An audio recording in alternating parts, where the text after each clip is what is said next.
Welcome to Big Muddy Mayhem, the podcast where we talk about true crime and bad behavior in the Midwest. Each week we'll bring you 2 stories from the heartland that might break your heart, but we hope to entertain you along the way. I'm Tracey Laricha. And I'm Janet O'Brien. Well, hello. Howdy, howdy. How are you doing? Welcome to our first podcast of 2024. 2024! Woo! I know, I'm doing well. Janet, how are you? I'm doing good. I'm just glad that 2023 is behind us. Exactly. Although it's not really. But we're in the future. You guys are not going to believe what happens in the next 7 days. It is wild. So wild. Oh my gosh. So wild. You won't even, we'll all talk about it once you get here and catch up with us. Exactly. Oh my gosh. Do you have any New Year's resolutions? Oh, no. No? No. Yeah. I honestly, yes. Okay. I would like to read more actual physical, tangible books. Well, that's a good resolution. That's a very good resolution. And my murder bookcase is stacking up day by day. Exactly. So there's a whole bunch for me to get to. Right. And I think that also it calms me a little bit. Oh, yeah. You know, even when you're reading about murder, like something about sitting down in a chair and putting paper in your hand. Absolutely, yeah. Nice. How about you? Resolutions? I'm hoping that I will actually ride my bike in 2024. Okay. You know, because I used to ride all the time. You have a really nice one. Yeah, too, I have don't 2 you? nice bicycles. Okay. So, yeah, I need to break that thing out. It's collecting cobwebs, and I'm sure it needs new innards in the tire. But you know what I mean. That's my hope. We'll see how it goes. You know. Exactly. Well, good intentions for 2024. Exactly. And now we'll talk about bad intentions. So I think I have this week's first story. You do. Okay. So I had to go down a rabbit hole, down another rabbit hole, down another rabbit hole, because there's a bunch of things connected to this, but I really want to focus on the one person. It's rabbits all the way down. Oh, yeah. Okay. Yeah. So, do you remember the show Deadwood? Oh my goodness, Janet, do you know that is like my very favorite? Deadwood and Mad Men are my favorite drama shows. Oh my gosh. Calamity Jane, my favorite character. Would you like a drink, Jane? Well, yes, but my opening position is no. Oh my goodness. I quote that show once a week. Awesome! Shut up. Are we talking about Deadwood? Yes. It's the gift I didn't know I needed. Oh my gosh. So I love you. You have never been cooler.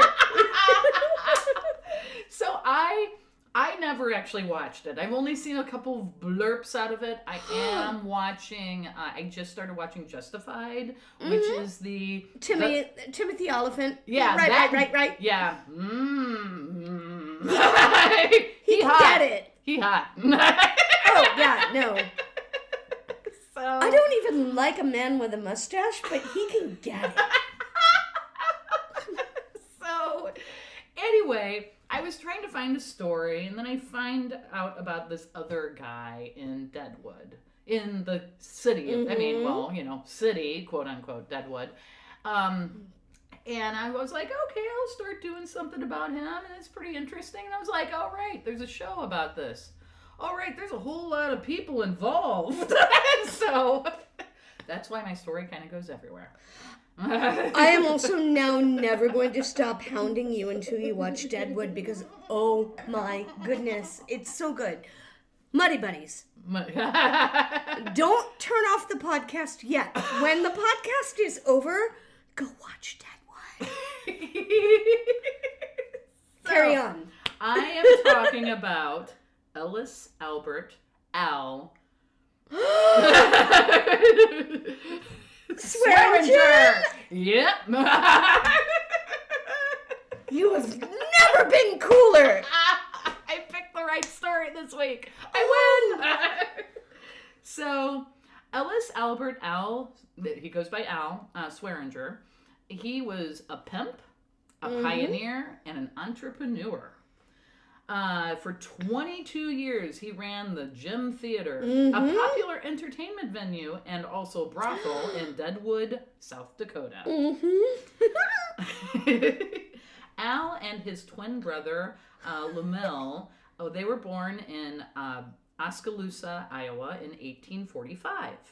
They were the oldest of 8 children. Right. Al stayed at his parents' home until he arrived in Deadwood in May of 1876. Deadwood was a mining town. It was an illegal mining town, by the way. Right. In 1 week, after Al arrived in Deadwood, in 1 week, he put up a temporary dance hall, and he had it up and running. Eventually, he replaced it with a permanent building called the Cricket Saloon. The Cricket Saloon was a tiny tavern referred to as a hall due to the narrow width of the building. Just a little old pickin' country place. Exactly. Ain't nothing much to see. So the entertainment there at the Cricket Saloon was prize fights. Fun fact is there was no prizes for the fights. And there were no professional fighters. They were basically just working miners who would fight for free. So just so you have a little bit of background on Deadwood, it was a mining town for gold. Right. There was a gold rush. This is like one of the last big gold rushes that we had here in the United States. And then in 1877, he opened up the Gym Variety Theater.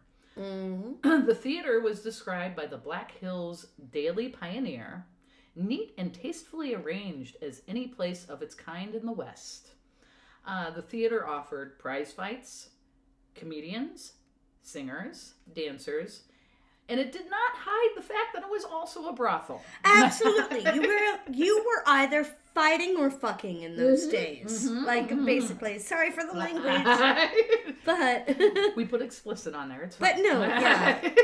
No, you were there for one of two reasons. So the way there were other brothels that were in Deadwood, but his was infamous. Basically, what he would do is he would hire women by offering them a prepaid one-way trip to get a job as stage cleaning or a waitress. Oh, wow. But then he would force them to work as prostitutes to pay off their debt. Yeah. He was a terrible guy, by the way. So from what I've heard, his portrayal in the show... Oh, he's the heart and soul and the hero of that show. He's not a hero. But not that guy. No, he was not that a guy. No. If they resisted, he would threaten them with violence or say, "Give me the money now." Many of these women who did not give in to his demands, but because they were broke, they were stuck in a freaking mining town, and they would get sick, and then they would end up passing away, or maybe they would commit suicide. So just shunning these women after bringing them into this town, they were really screwed. And he just kind of made them go away. Yeah, I mean, he didn't. I could not find anything where he actually personally killed anyone. No, but once that happened, it was just a get the sled. Exactly. Just not good. The theater was left alone by authorities because many leading citizens liked to go to the theater.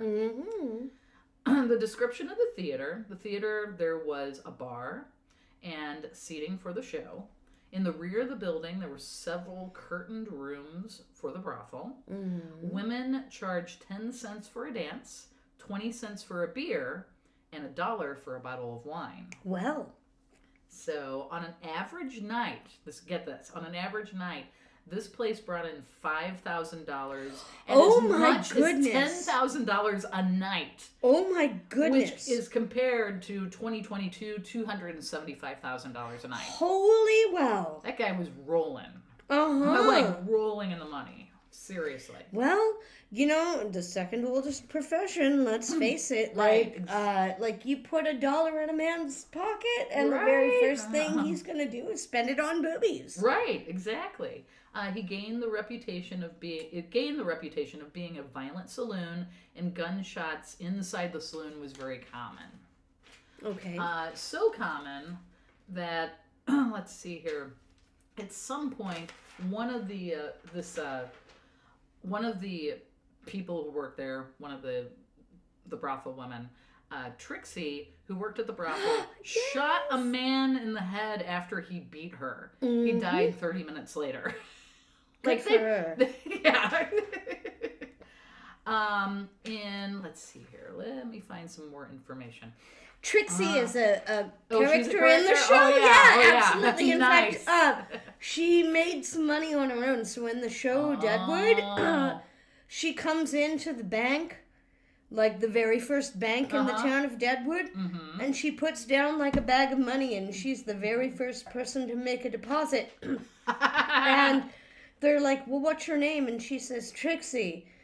And they say, last name? And she says, the whore.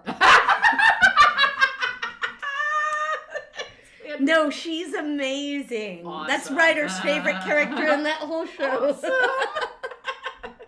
In 1879, in the early summer of 1879, the gym had a fire, but the gym was quickly repaired.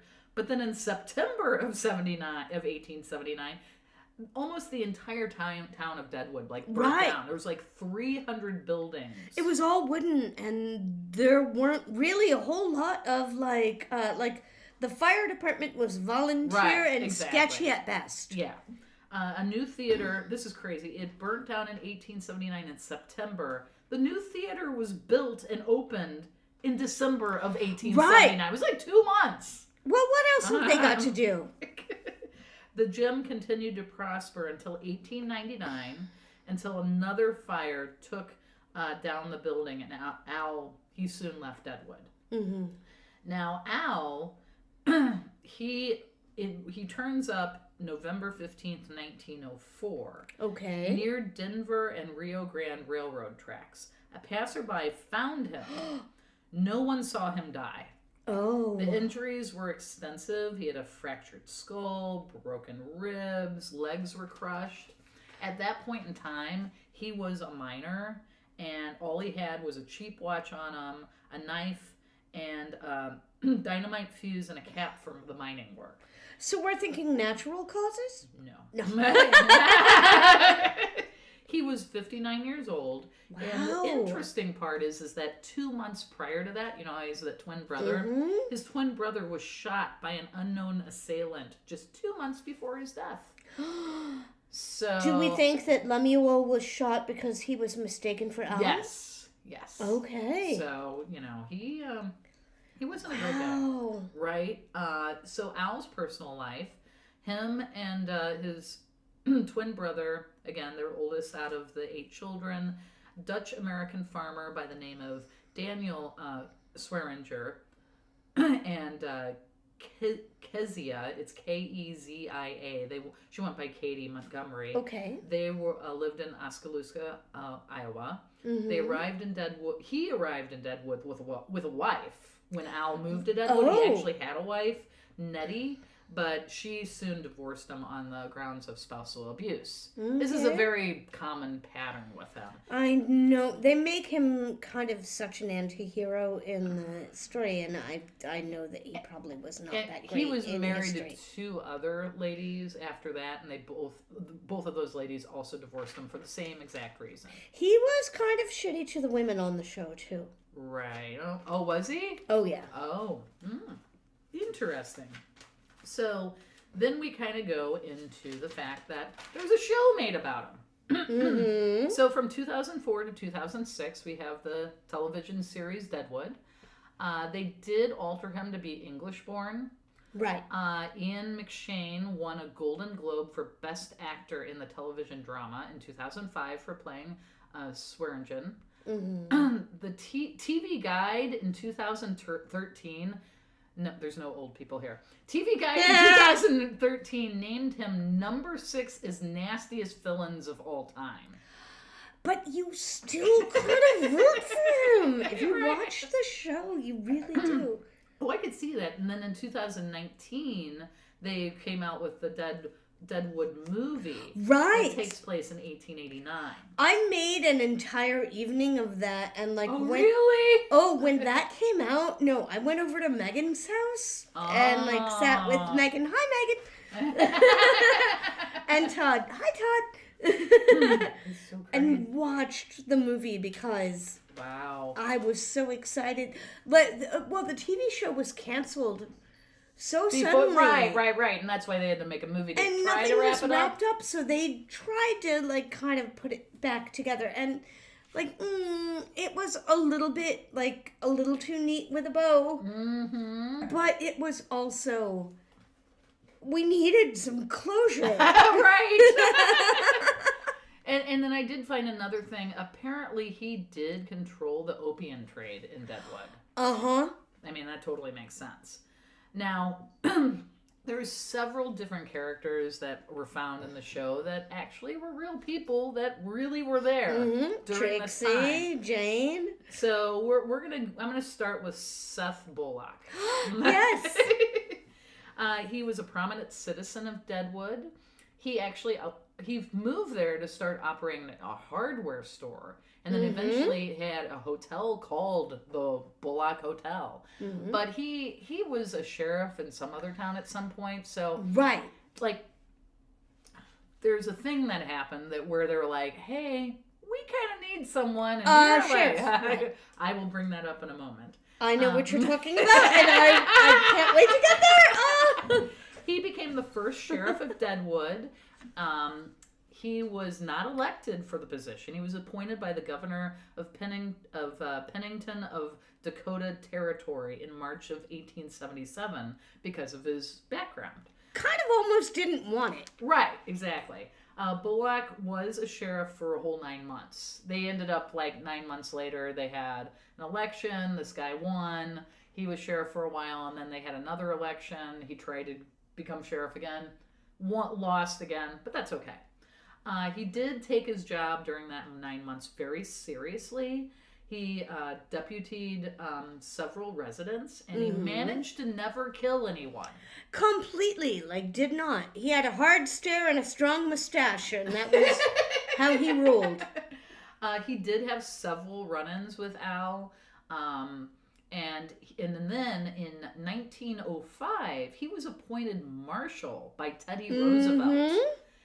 And then in 1909, he was appointed again as marshal by President William Howard Taft. No way! Yeah.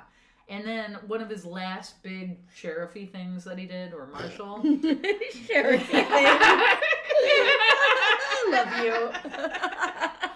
He had to confront Dodge City Deputy Marshal Wyatt Earp. Wyatt left Deadwood, and when that happened, Wyatt left Deadwood and returned back to Dodge City. Right. So yeah, that was pretty interesting. I like I said, I just felt like I was going down a dang rabbit hole a lot. So much. I mean, this whole town, the number of people that were there at that place at that time, right? You're just like insane, right? Insane. You're like, whoa, what now? Her? Right. Now him? No. Right. So who's next? So our fun facts of Deadwood. In August 2nd of 1876, Wild Bill Hickok was he went there because it was just such a booming town. This town, basically, it's a big gold rush. So all these people are going in. You have all these buildings. Money is thick on the floor. Exactly. You're there to try and make your fortune. Right. And there's nobody minding the store, so you can just go and be whoever you need to be to make some money. So he was at the Wild Bill was at the Newtown and Man Saloon, number 10 in Deadwood, on August 2nd of 1876. Yep. This drunk man by the name of Jack McCall, he was playing poker with Bill, and he lost super heavily. He just lost so much money. And Bill was trying to be nice, like, I'll take you out to breakfast. I'm going to give you some money so you can get something to eat. Go home, sober up. But he totally got offended by this gesture. So on August 3rd of 1876, Bill, Wild Hickok, he goes in and he's like, okay, I'm going to play poker. And he normally wanted to face the door. But the table he wanted to sit at, there were no seats at the door facing the door. And he tried like a couple times. He's like, hey, can I have your seat? And they're like, no. So he ends up with his back against the door. And while his back was against the door, all of a sudden, Jack McCall walks up behind him and says, damn you, take that. And then he just shoots him in the back of the head and kills him immediately. And apparently the aces. He had two. When Wild Bill died, he had 2 black aces and 2 black 8s, and that is called a dead man's hand. Completely, yeah. So it's just crazy, right? And I play spades all the time, and we've like talked about that when we play cards, right? And also, hey, and I love poker, by the way. While I'm shouting out like everybody on this episode, hi Sky, and I have a deck of cards from Deadwood, South Dakota, from the saloon where Wild Bill Hickok died, that Sky brought me back as a souvenir when she was there visiting with her family. That's so cool. So we'll have to play cards sometime. Yeah. Oh yeah, I like poker. All right. I really do. Okay, so here's some more Deadwood history. 1876 through 1879. This is what led to the gold rush. There were gold deposits found, which led to the Black Hills Gold Rush. In its height, it's claimed that there was almost 25,000 people in that town. It attracted Old West figures such as Wyatt Earp, Calamity Jane, and Wild Bill Hickok. Right. The settlement of Deadwood started illegally in the 1870s on land granted to the Lakota people in the 1868 Treaty of Fort Laramie. So it was because that was sacred ground. The Black Hills were sacred ground, but once the gold thing happened, this changed when Colonel George Armstrong Custard led an expedition to the Black Hills and discovered there was gold in 1874 near Custer, which is now Custer, South Dakota. This caused the Black Hills Gold Rush. Miners and entrepreneurs came to the area. The population during that first year reached 5,000. In 1877, 12,000, but up to about 25. Do you know, so Calamity Jane was a scout, right? Yes, yeah. She more, the information I got about her is that she was more of a storyteller because I'm sure you know a little bit of history about Wild Bill. He was more of a storyteller. Completely. And so was she. Right. So they talk about Calamity Jane, like in the show. They bring her in. They're like, "Oh, could you please come talk to the school children about your time as like a scout with General Custer?" And they like want to bring her in as a lecturer. Like, "Hey, could you please tell us about Custer and like all of this westward expansion?" And she doesn't want to do it. Oh. And so what she says is, "Custer was a cunt." The end. The end. That's awesome. Yeah, there's not a ton of information about her in Deadwood other than the fact that she was there. And she was, again, right. There was lots of entrepreneurs. Like, we want to talk about the Wild West. I mean, the Wild West was not as wild as you think it was. It was these characters like Wild Bill and Calamity Jane who exaggerated and made it sound way more exciting than it actually was. Yeah. The women, so again, back to the history of Deadwood, the women were in high demand because of all the miners there. So many brothels popped up, including the Dora Dufresne, who was the most profitable brothel in Deadwood. The town was absolutely known to be lawless. Murders were common. Justice for murder was not always fair. After Wild Bill was killed, Jack McCall, who killed him, he actually was prosecuted twice. they couldn't prosecute him the first time because it was an illegal town. Oh. So he got away the first time, but then they ended up coming back and arresting him, and then he was in a different area. They ended up convicting Which is him an and actual hung. city, and so there is jurisdiction there. And the only connection I can have is Calamity Jane claims that she's the one who caught him the second time around. But again, these are wild stories by storytellers. Jane liked to drink. Did she like to drink? She did, just a little bit. In 1876, there was actually a smallpox epidemic that happened. Right, yeah. In 1876, also, General George Crook pursued the Sioux Indians from the Battle of Little Bighorn, known as the Horsemeat March. So he followed them into Deadwood, but I guess nothing actually happened after that. And then September 26, 1879, that's the fire that destroyed the 300 buildings. Okay.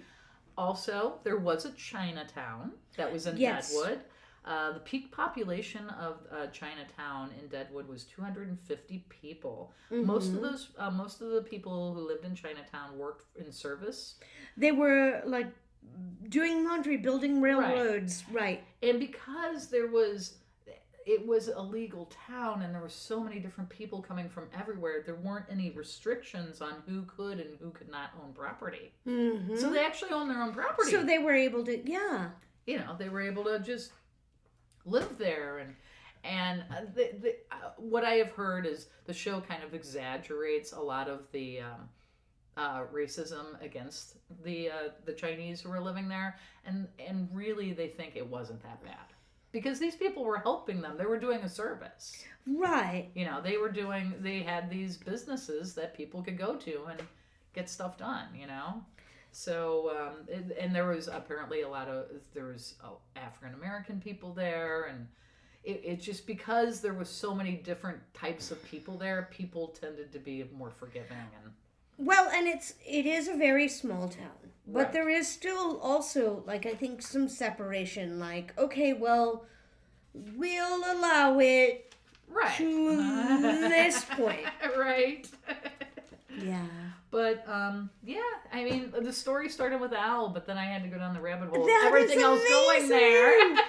And Janet, your assignment is to watch the show. Is to go and watch Deadwood.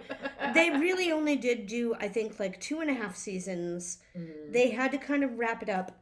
But, man, performances like you would not believe. Ian McShane, that played Al Swearengen, is one of, the best, most compelling characters you would ever seen. Trixie is amazing. I can't remember her last name. Her first name is Robin, but she played Calamity Jane. She was also in, I think, at least a couple of episodes of How I Met Your Mother. Oh, okay.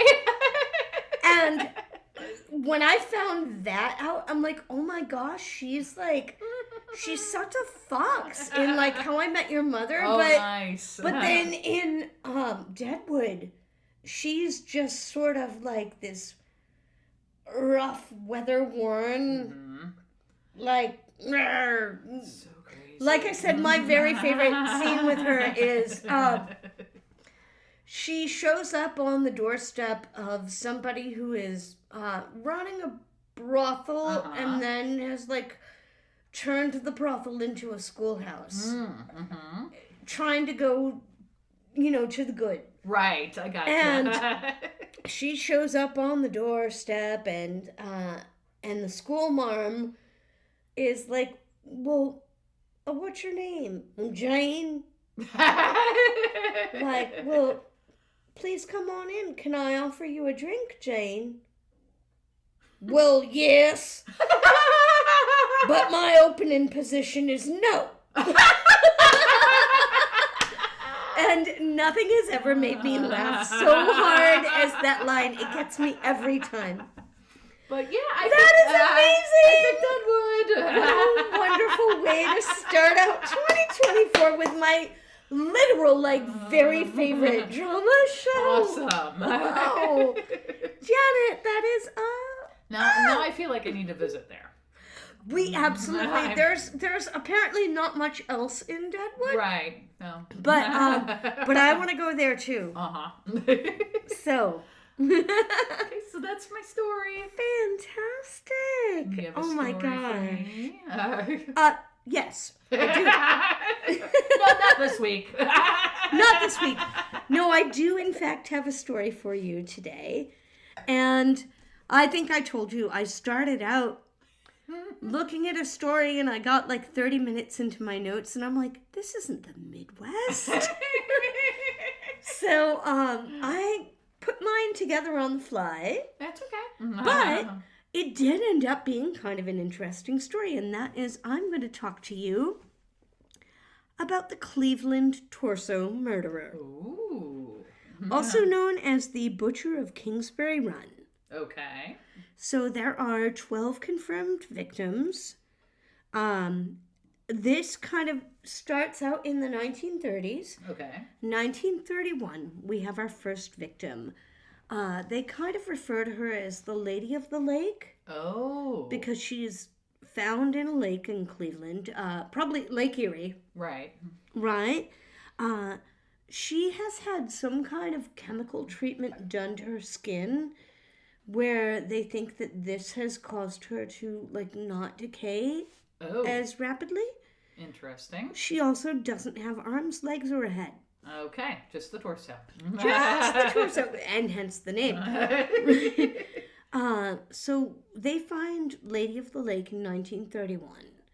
We don't really have anything to go on. By 1936, there have been 5 bodies total that are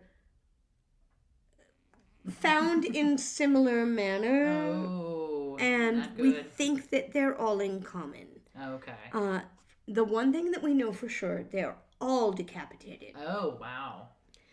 Some of them have had, like, limbs cut off, but the thing that is, the constant, they are all decapitated. Gotcha. And they were decapitated while alive. Oh, my God. They're able to find out that, like, these people had their heads cut off while they were alive. Wow. It's hard to ID them because Of course. no there's head. Exactly. They find some random heads where they're like, oh, okay, this probably matches up. And they take photos and they make death masks. Like, oh, wow. and they start kind of shopping those around. So they can try to match up the bodies with heads. Hey, yeah. Does this guy look familiar to you? Right. Yeah. They said that many of the people were also dismembered. The victims that had testicles were castrated. And again, a handful of them were treated with chemicals that made their skin, like, it took longer for them to decay. Right, right. And they were described as red and leathery. Ooh, interesting. Also, they said whoever did this, the work is very precise. Oh, okay. So this is somebody that has some kind of skills. Of skill right. to be able to do this. Also, the only other thing we know about the victims is that they were all working poor. Okay. So these were all poor people. Right. A few of them were perhaps sex workers. Almost all of them were likely to be unhoused. Oh. This is not uncommon because right now, Cleveland, it's hit hard by the Depression. Oh. Cleveland is a booming city in the 20s, manufacturing, Yes. all of that. Now, the 30s hit. Yep. Manufacturing goes away. By 1931, there were 100,000 people out of work Holy in Cleveland. crap. Wow. In Cleveland, which is not that big a city. No, it's not. That's a lot of people. Right. By 1933, 219,000 people are out of work. Wow. Right. That is crazy. So this area, Kingsbury Run, is also known as Cleveland Flats. It like it's kind of what the hell? Yeah, no good. No good. Okay, so here you can see. Oh yeah, no, that's totally. Everybody's right up on top of one another. Yeah. And it's also, please check our show notes so you can see the pictures. It's also a red light district. Of course. Now, so they think that this killer had at least 12 victims. Only 3 were ID'd because the bodies aren't whole when they're found. No, they're not. And so, as a result, they don't really know, who these people are. And again, you see this time and time again with serial killers. They prey upon people that are, not going to be missed by right. anyone. They're not connected to really anything, They could be homeless or... Completely. Yeah, they don't have a lot of connections. So only 3 of them are ID'd. The rest are all John or Jane Does. In fact, there's one person that is the, known as the Tattooed Man. Oh, interesting. And they take a death mask of him, and they also take photos of his tattoos. Mm-hmm. And they send it to,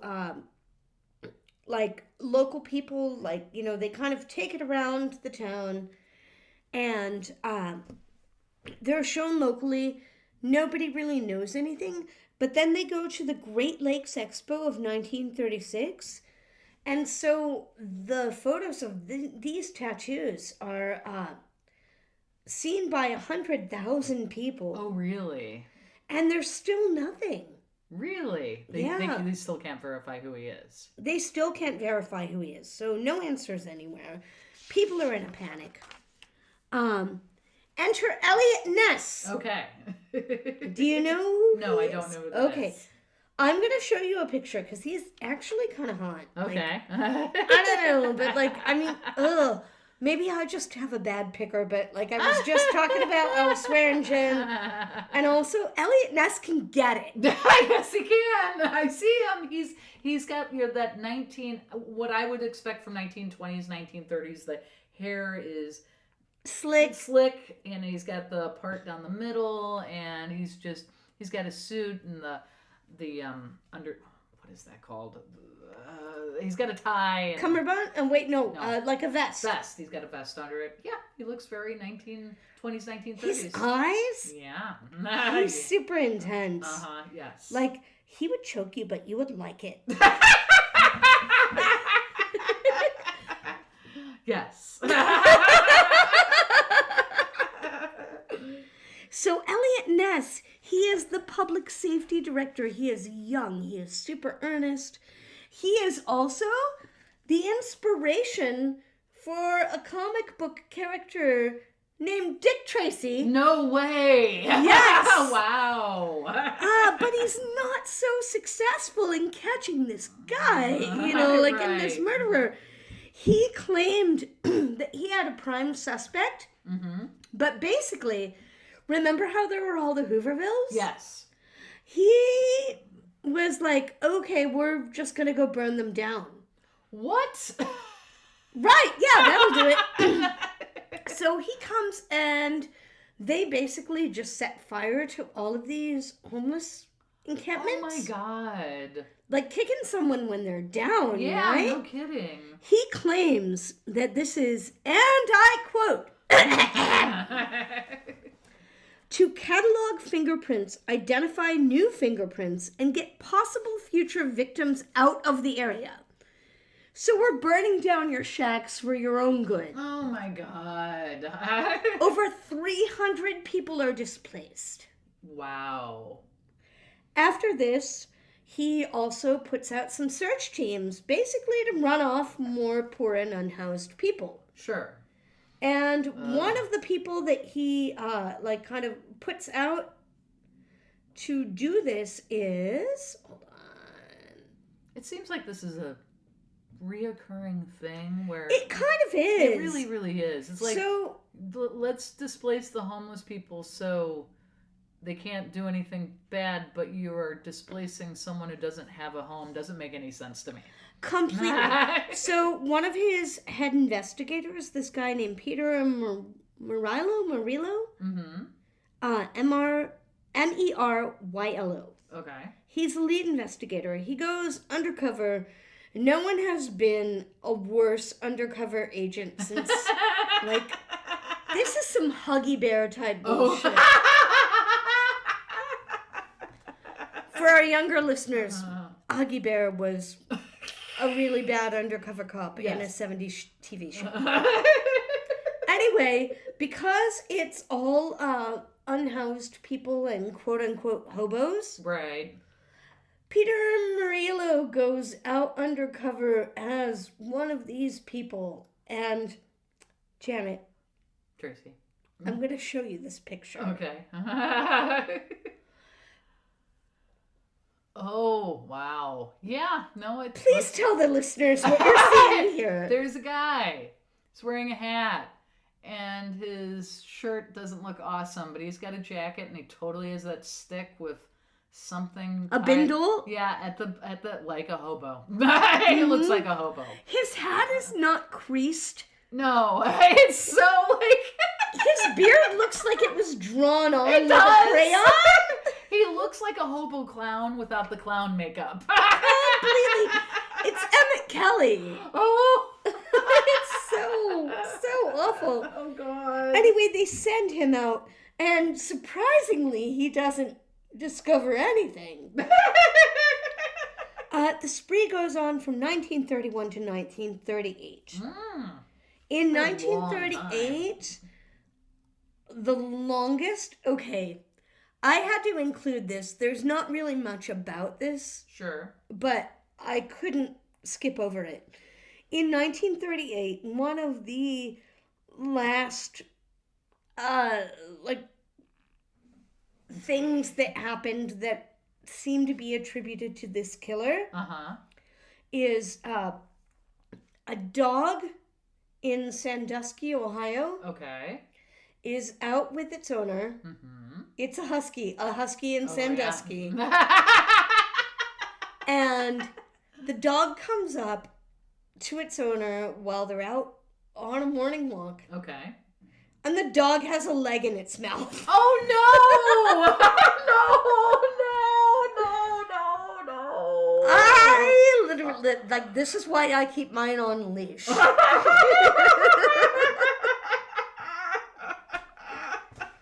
The leg is never identified. Of course not. But he found it. Look, Mom. I'm a good boy. I found the thing. So, at the end of the day, 9,100 people are interrogated. Wow. We can't say Elliot Ness didn't try, right? Like, 9,100 people. That's a lot of people to interrogate. Yeah. Completely. Out of all of them, we have two main suspects. Okay. Ready? Yes. Okay. Frank Dolezal. He's a bricklayer. He knew two of the three people that were, confirmed identified victims. We don't have much else. Okay. Before he is able to be brought to trial, he's arrested. He's being held. Before trial, he dies under suspicious circumstances while in prison. What? While in custody, he hanged himself from a hook that was 5 feet, and 7 inches.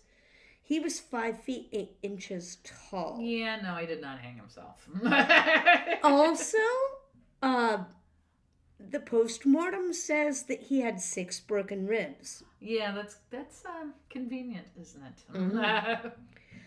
it? Suspect number 2. Okay. Dr. Francis Frank Sweeney. So, Dr. Frank, he is a World War I vet with PTSD. He is skilled in amputations because he has been a surgeon.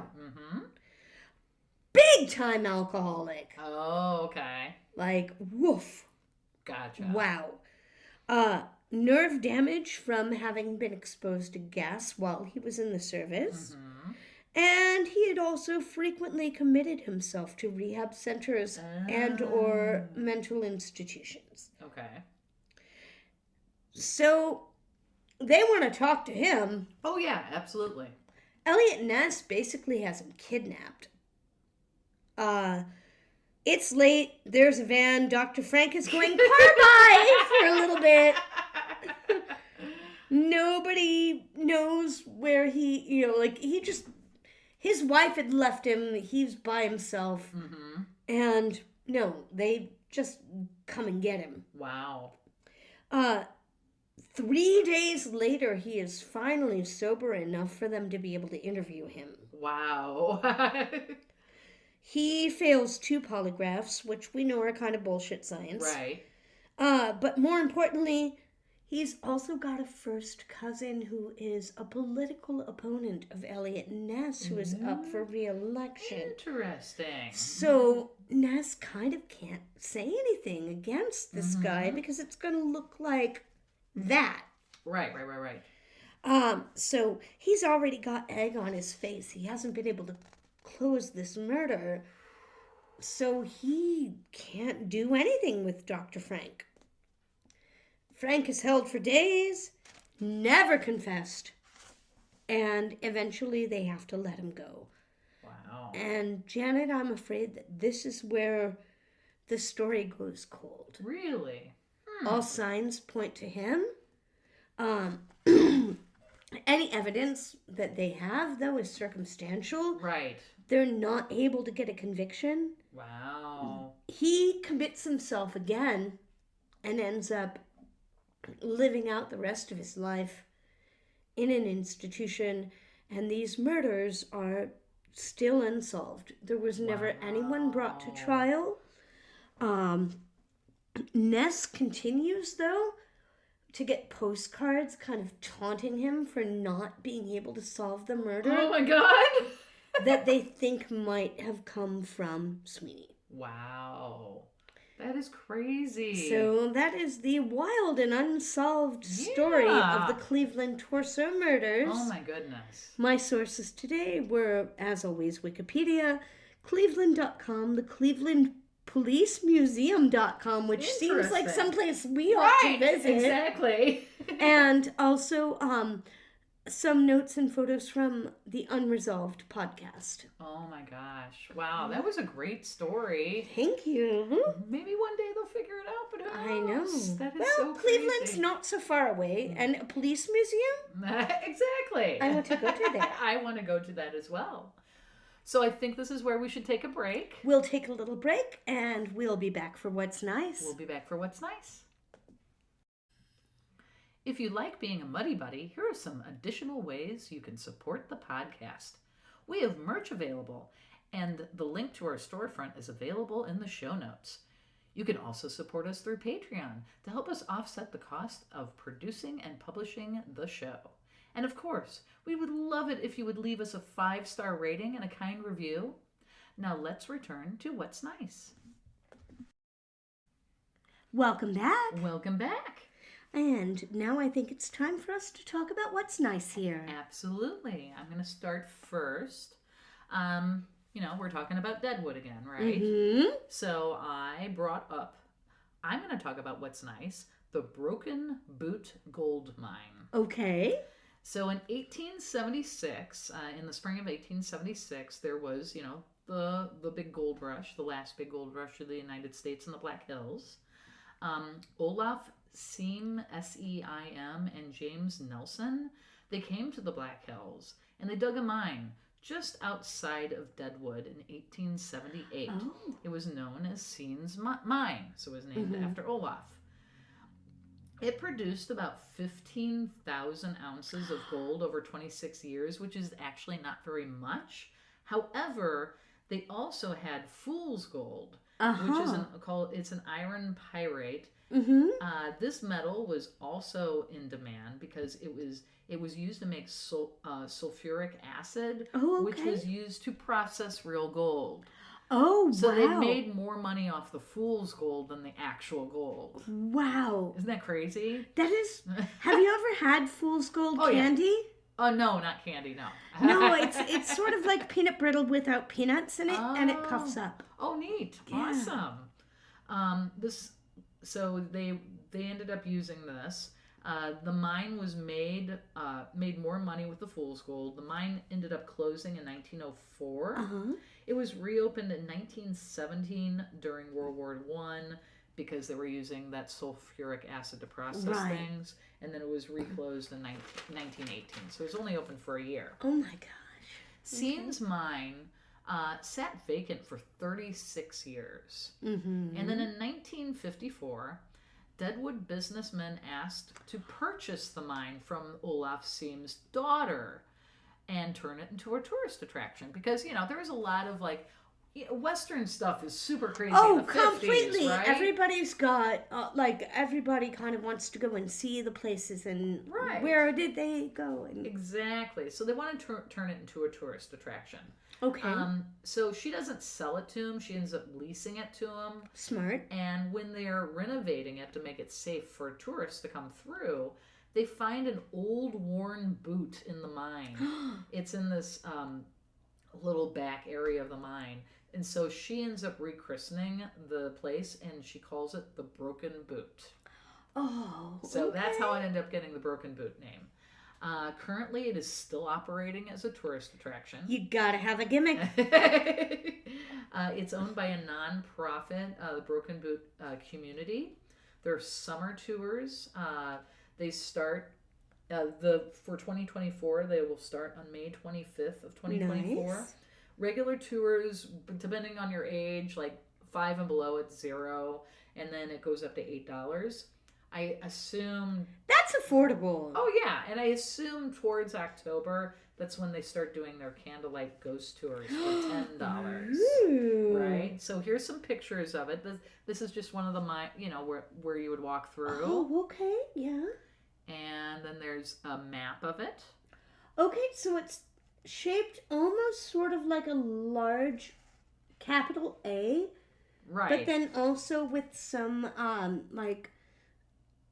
jettisoned areas kind of off to the center or off to the side. Right. And then there's probably when they first turned it into a tourist attraction. And normally caving is not something that interests me, but this looks like it would be big enough for you to be able to walk through. Oh yeah, absolutely. There's a current picture of the entrance. Oh my gosh. It's just on the side of the hill, little red building, And there's another older picture about the guided tours. I would be interested. The Broken Boot Gold Mine Underground Tours. Right? I like it. And then there's I think that is actually the boot. Oh wow. Oh my. It just looks like a crystallized thing, but quartz of some kind. Right. And then here's some people walking through. Right. Okay. So yes, definitely not something that would be scary for the claustrophobic. You could go through this. Yeah, and then there's and make that okay. So yeah, that's what's. I mean, there's not a lot going on in Deadwood, but you can still go tour the mine. The reason why Deadwood became Deadwood, Absolutely. So that is my what's nice. That looks like something I would like to see. Yes. Janet, I had the slightly difficult job of finding what's nice in Cleveland, Ohio. In fact, it was so funny. I was like, things to do in Cleveland, Ohio. And every single search return was like, does anyone actually go to Cleveland, Ohio? No! Is there anything good about Cleveland? Drew Carey. I know.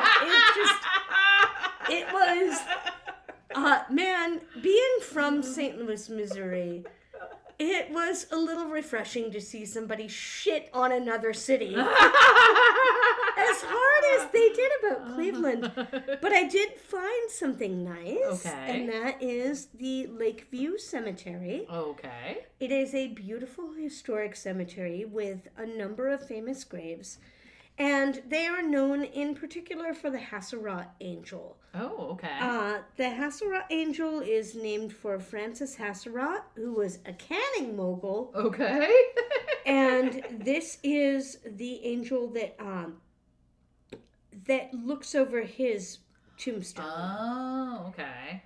And so, it is actually, the name of the sculpture is called the Angel of Death Victorious. Ooh, interesting. And it is made of bronze.